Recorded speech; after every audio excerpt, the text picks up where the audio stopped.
विदर्भातील प्रकल्प बाधितांना 831 कोटी सानुग्रह अनुदान मिळणार आहे।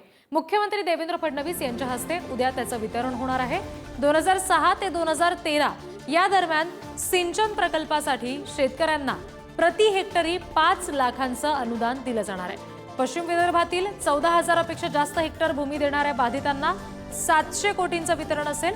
पूर्व विदर्भाच्या वाट्याला 2484.20 हेक्टरसाठी 124 कोटींचा निधी आहे। सर्वाधिक भूसंपादन अमरावती जिल्ह्यामध्ये झाले।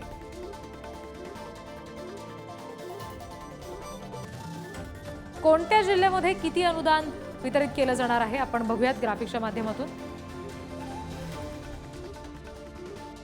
अमरावतीमध्ये 7,291.48 हेक्टर जमिनीचं अधिग्रहण आहे आणि अनुदान आहे 6.50 लाख प्रति हेक्टर।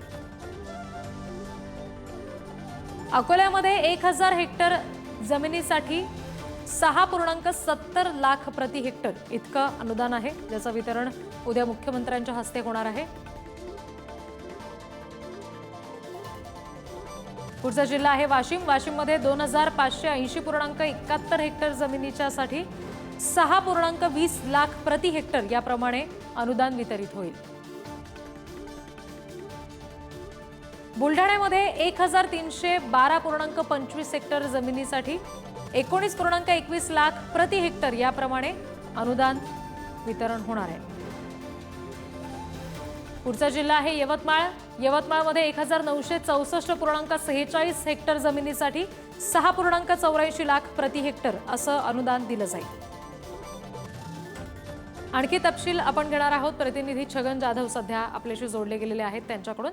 छगन, हे वितरण आता होणार आहे आणि 831 कोटींचं सानुग्रह अनुदान मिळणार आहे। कसा नेमका याचा फायदा होईल?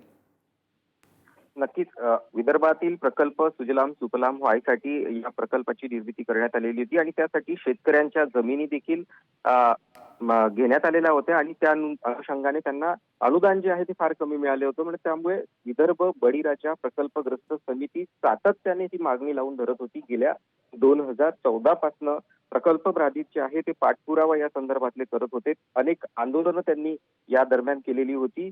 या संपूर्ण आंदोलनाचा बातम्या ज्या आहेत त्या पुढारी न्यूजने सातत्याने लावून धरलेल्या होत्या।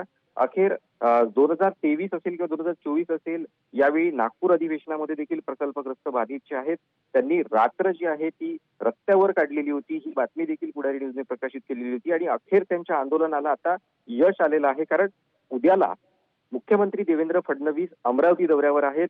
विमानतळाचा लोकार्पण सोहळा पार पडल्यानंतर ते प्रकल्प बाधित ग्रस्तांचं जे सानुग्रह अनुदान आहे त्याला उपस्थित राहणार आहेत आणि स्वतः जवळपास 831 कोटीच्या चेकचं वितरण मुख्यमंत्री देवेंद्र फडणवीस यांच्या हस्ते होणार आहे।